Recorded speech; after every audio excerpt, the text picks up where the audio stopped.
அனைவருக்கும் வணக்கமா. இன்னைக்கு நம்ம ஒரு நல்ல பதிவு தான் பார்க்க போகிறோம்.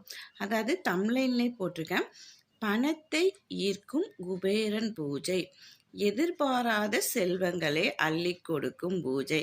உங்களுக்கு பார்த்தோன்னே தெரிஞ்சிருக்கும், ஆமாங்க, நம்ம குபேர பூஜை தான் வியாழக்கிழமை செய்ய போகிறோம். இந்த பூஜையை நீங்கள் 9 வாரம் அல்லது 11 வாரம் அல்லது 13 வாரம் இந்த மாதிரி எண்ணிக்கை அடிப்படையில் நீங்கள் செஞ்சுக்கிட்டு வரும்போது நல்ல பலனை உங்களுக்கு கொடுக்குங்க. இப்போ நம்மக்கிட்ட இருக்கிற பிரச்சனைகள் எல்லாத்தையும் நம்ம என்ன பண்ணுவோம் அப்படின்னா, கடவுள்கிட்ட தான் நம்ம வேண்டுவோம். எனக்கு இவ்வளோ பிரச்சனைகள் இருக்குது, பணத்தட்டுப்பாடு இருக்குது, எங்கேயாவது பணம்னு போய் கேட்டால் கிடைக்க மாட்டேங்குது, பணம் வருது ஆனால் செலவாயிடுது, அது மாதிரிலாம் இருக்கும்போது ஏதாவது ஒரு பிரச்சனைகள் வந்துக்கிட்டே இருக்குது அப்படின்னா நம்ம என்ன பண்ணுவோம், கடவுள்கிட்ட தான் போய் நிற்போம்.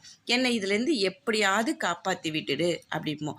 அப்போ அதே மாதிரி பிரச்சனைகள் இருக்கும்போது நம்ம செய்ய வேண்டிய பூஜை தான் இந்த குபேரன் பூஜைங்க. இந்த குபேரன் பூஜை என்னைக்கு நம்ம செய்ய போகிறோம் அப்படின்னா, வியாழக்கிழமை தாங்க செய்ய போகிறோம். எப்பயுமே ஒரு பூஜை செய்கிறோம் அப்படின்னா, அதாவது பிரம்ம முகூர்த்த நேரத்தில் நம்ம செய்யறதுங்கிறது ரொம்பவே ஒரு விசேஷங்க. ஏன் அப்படின்னு சொல்ல பார்த்தோம்னா, அமைதியான ஒரு நிலையாக இருக்கும். ரெண்டாவது, நம்ம மனசுமே காலையில் எழுந்து குளித்து முடிச்சுட்டு நம்ம ஒரு வேண்டுதல் வைக்கும்போது நம்மளுமே ஒரு மன அமைதியோடு இருப்போம். இல்லை அந்த மாதிரி செய்யும்போது நமக்கு சீக்கிரமாக எளிதாக நம்ம கடவுள்கிட்ட போய் நம்மளுடைய விஷயங்கள் சொல்கிறதுக்கு எந்த வித இடையூறும் இல்லாமல் இருக்கிறதுக்கும் நமக்கு ஈஸியான ஒரு தருணமாக இருக்குங்க. அதுவும் இல்லாமல் அந்த பிரம்ம முகூர்த்த நேரத்தை தான் எல்லா கடவுளும் நம்ம வீட்டுக்கு வருவாங்க அப்படிங்கிற ஒரு பெரிய நம்பிக்கை இருக்குங்க. அதனால தான் நம்ம எந்த பூஜை செய்கிறதுனாலும் நம்ம பிரம்ம முகூர்த்த நேரத்தை எடுத்துக்கலாம். மற்ற நேரங்கள் பார்க்கும்போது நிறைய இடையூறுகள் வரும். யாராவது நம்ம பூஜை செய்ய நேரத்தில் வீட்டுக்கு வருவாங்க, காலிங் பெல் அழுத்துவாங்க, இல்லை நம்ம குழந்தைங்க கத்துவாங்க, இல்லை வேறு ஏதாவது பிரச்சனைகள் நடக்கும். இந்த மாதிரிலாம் இல்லாமல் ஒரு பூஜை செய்யும் போது எந்த வித இடையூறும் இல்லாமல் நம்ம செய்யணும் அப்படின்னாவே அதை நம்ம பிரம்ம முகூர்த்த நேரமாக எடுத்துக்கிறது ரொம்பவே ஒரு விசேஷமாக இருக்குங்க. சரி, இப்போ நம்ம என்ன பண்ண போகிறோம் அப்படின்னா, வியாழக்கிழமை தாங்க இந்த பூஜையை செய்ய போகிறோம். வியாழக்கிழமைக்கு நீங்கள் முதல் நாளே எல்லாத்தையும் சுத்தப்படுத்தி வச்சுக்கோங்க. உங்கள் வீட்டில் குபேரன் சிலை இருந்துச்சுன்னா அதுக்கு மஞ்சள், குங்குமம், சந்தனம் எல்லாம் இட்டுட்டு நல்ல வாசனை மலர்களால் நல்லா அலங்காரம் பண்ணிக்கோங்க. குபேரன் பூஜைக்கு முன்னாடி ஒரு தட்டை எடுத்துக்கோங்க. அதாவது பித்தளை தட்டாக இருக்கிறதுங்கிறது ரொம்பவே ஒரு விசேஷங்க. குபேரனுக்கு ரொம்ப பிடிச்ச ஒரு கலர் அப்படின்னு சொன்னோம்னா பச்சை கலருங்க. அந்த பச்சை கலர் குங்குமம் எடுத்துக்கோங்க. அது போக அது கூடவே நீங்கள் ₹1 நாணயங்கள் 108 நாணயங்கள் வச்சுக்கோங்க. அதோட பூவும் சேர்த்து வச்சுக்கோங்க. மல்லிப்பூ உதிரி பூவாக இருந்தாலும் சரி, அல்லது ரோஜா பூவை இதழாக பிரித்து வச்சுட்டாலும் சரிங்க.